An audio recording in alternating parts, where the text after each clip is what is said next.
If I was Ngannou, I would tell him, you're going to make so much money in boxing. Yeah. And I think he might be able to beat them all.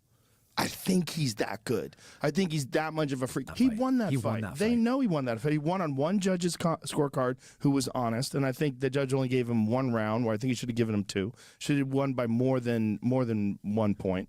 But at least one judge scored it right, and then that other judge who scored it 96-93 for Tyson Fury should go to jail. Yeah, get out. Get the fuck out. And then the other one, it was 95-94 in favor of Tyson Fury. Which so great. Or 96-95, whatever it was. Look, he fucking dropped one of the greatest heavyweights, if not the greatest besides him, of all time. Amazing. And he looked for that left hook over and over again. It was clearly something they were looking for. And look, he's fucking incredible. To have your first boxing match ever against the lineal heavyweight champion, a 6'9" fucking juggernaut who's been beating everybody, and rock him, and then rock him again in the 8th round with a barrage of punches. It was fucking amazing performance. Amazing. One of the greatest combat sports performances in the history of the arts. Yeah. Of the history. I was screaming. My dog freaked out. I was like, it's okay. It's okay, buddy. Yeah. Daddy's happy. He's scary. Oh, my God, he's amazing. And when you see that guy's origin story, I mean, you want to talk about a man who persevered. That guy, for 14 months, he made his way from Cameroon to Morocco, and 7 times got arrested and sent back to the fucking Sahara Desert. Yeah. And made his way right back to Morocco, and finally made it across to Europe on a raft, was in prison for months, and then lived as a homeless person in a fucking parking garage in France. The movement that he had made from Cameroon into Morocco, I've traversed multiple times. It is hellacious. I mean, it is like the most unforgiving terrain, with radical groups, with property owners, like water to water, trying to travel. The water's controlled by warlords. So his story is just like so inspiring. It's incredible. It's a comic book story. It's like an origin story in a movie that you wouldn't believe. And to have this guy go in his first ever boxing match against a guy who nobody gave him any chance. Yeah. And to have the Las Vegas odds, like the online betting odds, in the last round in his favor was fucking incredible, because it was like 14-1 at the start of the fight. Yeah. And at the end of the fight, he was favored, and he should have won. Dude. He should have won. Yeah.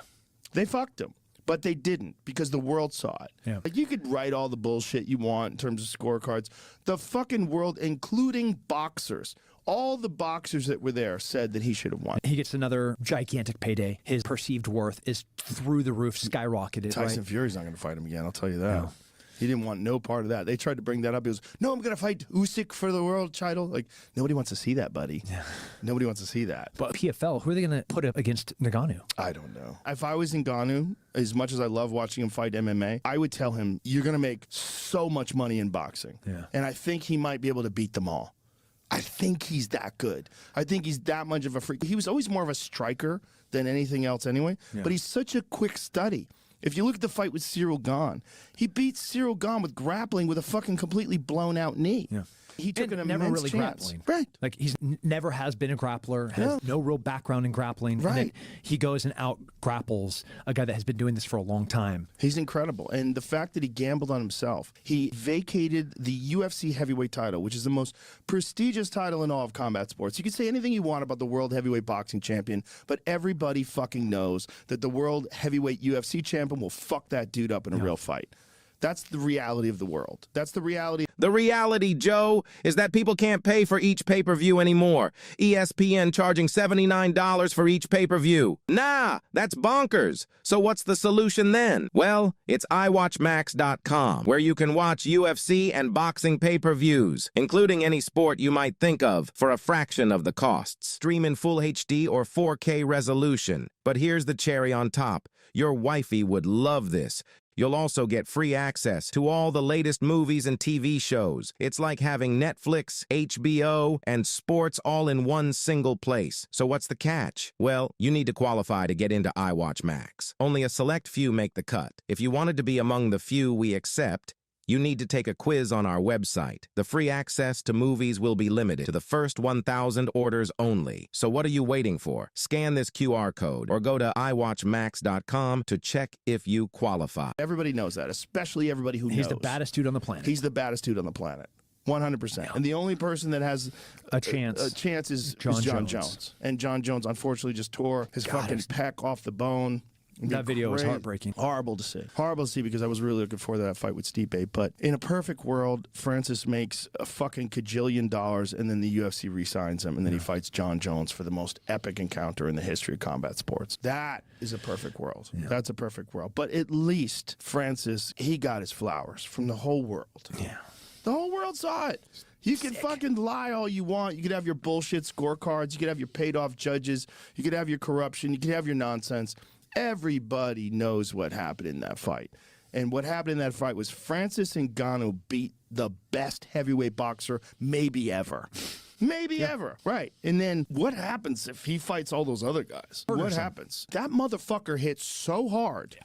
And I was always wondering, like, how is his power with the big gloves on? Well, we fucking know. Yeah. We fucking know. The look on Tyson Fury's eyes when he went down in the third round from that left hook, he was like, oh, Jesus. There was not a lot of ass behind it. He hadn't stepped into it. He didn't turn his shoulder over. He just hit him with a hook. Yeah. And it put him all the way to Queer Street. Yeah, he was on Queer Street for sure. And there was a moment in the second round that I yelled out. I was like, oh, he hurt him there. In the second round, there was a moment in the clinch where he hit Tyson Fury with an uppercut, but then the commentators didn't even notice it. He hit him with a right hand over the top.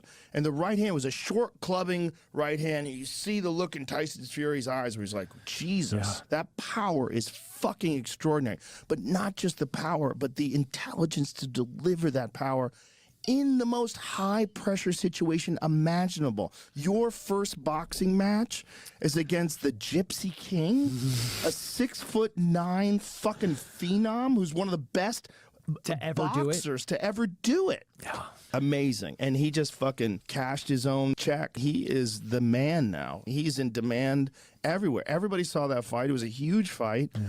And now they're talking about him fighting Deontay Wilder. They're talking about him fighting some other people. Anthony Joshua stepped up. Whoo! Yeah. I love pugilistic sports. Even UFC, the past, not the most recent card, but 3 or 4 of them this year have just been dynamite. Tons of finishes. Dynamite. Watching Sean Strickland, his rise, and crazy, like beating what I thought stylistically to be a very hard matchup. God, I love martial arts. Another thing that I wish every single American would pour themselves into. Yes, because it is the reward that you get from it is. Everybody wants to talk about the bullying crisis, but the counterintuitive solution to the bullying crisis is teach bullies how to fight. Do you think Francis Ngannou's a bully? He's not. He's a very nice guy. All the most savage dudes on the planet. The nicest guy.